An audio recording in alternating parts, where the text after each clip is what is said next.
Good afternoon, everyone. Thank you for coming.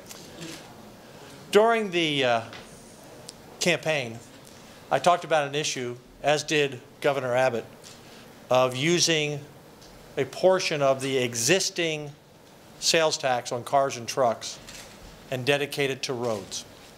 This idea originated, to my knowledge, with the man of ideas, which is Senator Robert Nichols. And for 2 sessions, he tried to move this bill and was not able to move it.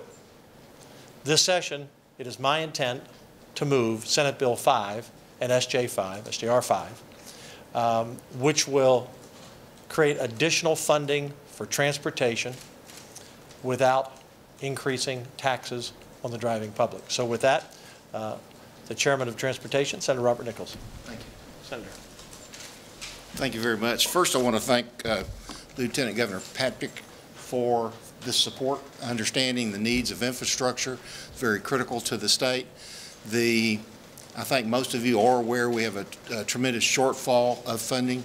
We needed about $4 billion per year to keep our congestion from getting worse, to keep the roads from deteriorating. Last session, or this past November, the public voted 80% on Proposition 1. Strong show of support by the citizens of this state to get this job done. And as we said when we went out and talked about that, it was only a partial step. Joint Resolution 5 and Senate Bill 5, I like to call it double nickel, and will capture everything above $2.5 billion per year. The motor vehicle sales tax, and constitutionally dedicated to the non-towed roads and bridges of this state. It also puts the burden of the debt payment on Prop 12, also on transportation. I would anticipate that in the early years that there would be a deposits approaching $2 billion per year, but with growth, and about 10 years out, which is TxDOT's planning time, it would reach about $3 billion per year. TxDOT does a 10-year plan of projects like a pipeline, and so if this is sent out of the chamber, both chambers, and to the public, and if the public approves it, TxDOT would be able to put on the books approximately $25 billion of transportation projects and help move this state forward. One of the things I've always said on transportation funding is for it to really work, it's not so much how much they get next year or the year after. TxDOT needs to know 6 years out, 8 years out, so we can do the long-term major projects that are needed in this state. For a transportation fund to be what I call perfect for that, it needs to be predictable. First of all, in the out years, the motor vehicle sales tax does that. It has to be constitutionally dedicated, or it may get taken away in any particular year. Third thing is, it would be great if it's transportation related. Vehicles certainly are. Without the road, you don't need the car. Without the car, you don't need the road. It should automatically adjust for inflation, and sales tax does. And it also needs to not be tied with the power source or the fuel. Fuel efficiency has been great, but it has also deteriorated the purchasing power of what we've gotten. We've got electric cars coming, fuel cell cars coming. We have natural gas trucks coming. So I was also very excited that this session, the chairman of Finance in the Senate, Chairman Nelson, signed on as a co-author on the bill. So, open it up for questions. Any questions? How soon could this be put on the ballot?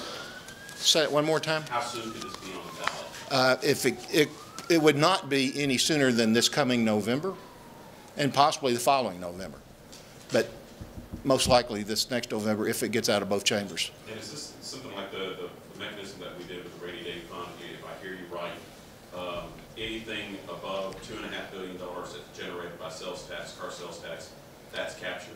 Correct. That's exactly correct. It's approximately $4 billion right now.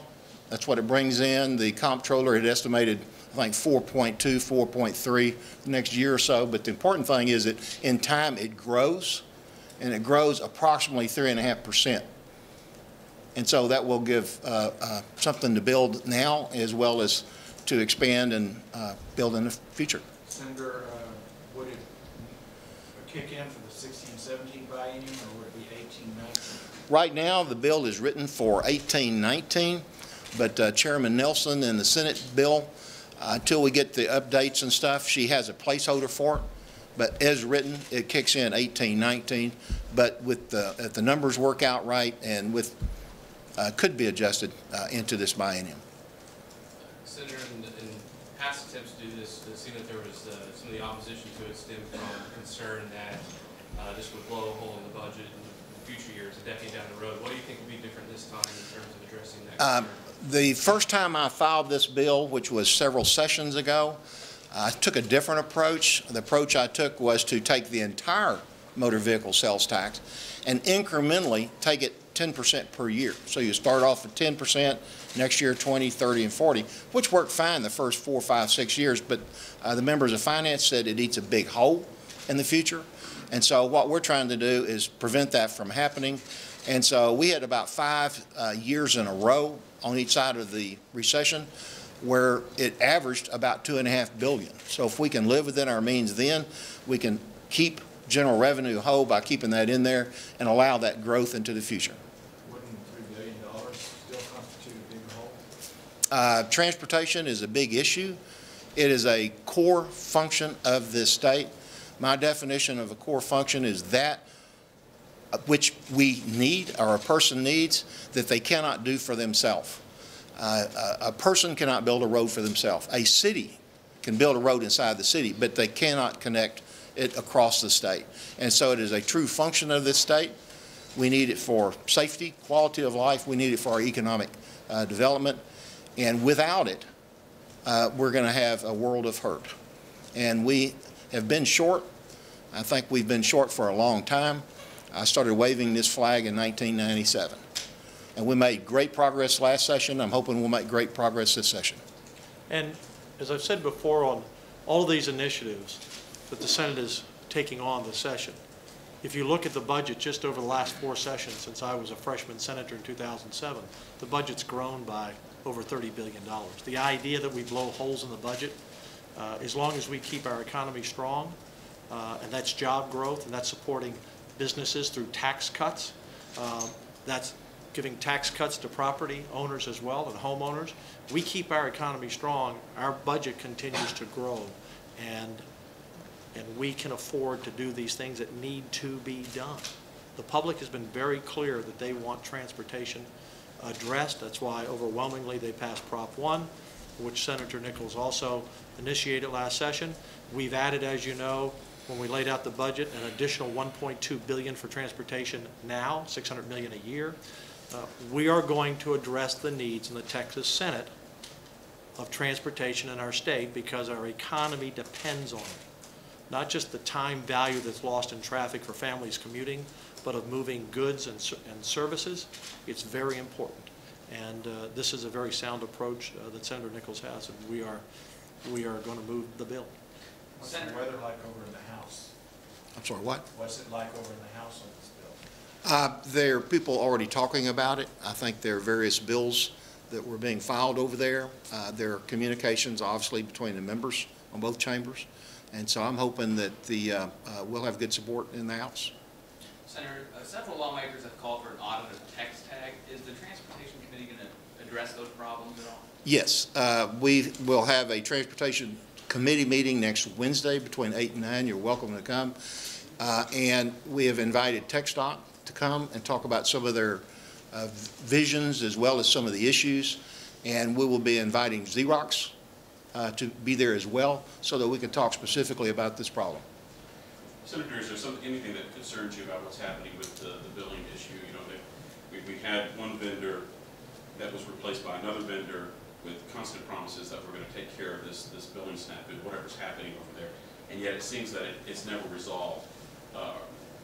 State Representative Tony Dale is asking for a state audit of TxDOT on this issue. Are you concerned about what's happening? The audit and transparency is always good, and yes, I am concerned. I'm concerned because of the customer service aspect of it. It needs to be fixed, and if that vendor is not fixing it, they need to put more manpower into it, and we are communicating with them. TxDOT was assured by Xerox that the problem would be solved. I think they threw a lot of manpower at it, but they did not fix the fundamental problem. So we're back to the drawing board. We're always open to audits. Governor, any comment on that one? No, I share the concern that Senator Nichols, and it's in able hands in his committee, and we will get to the bottom, and if there are problems, we'll address those problems. We have another meeting to go to, so we're going to have to wrap up. So thank you very much for being here. Thank you. Thanks.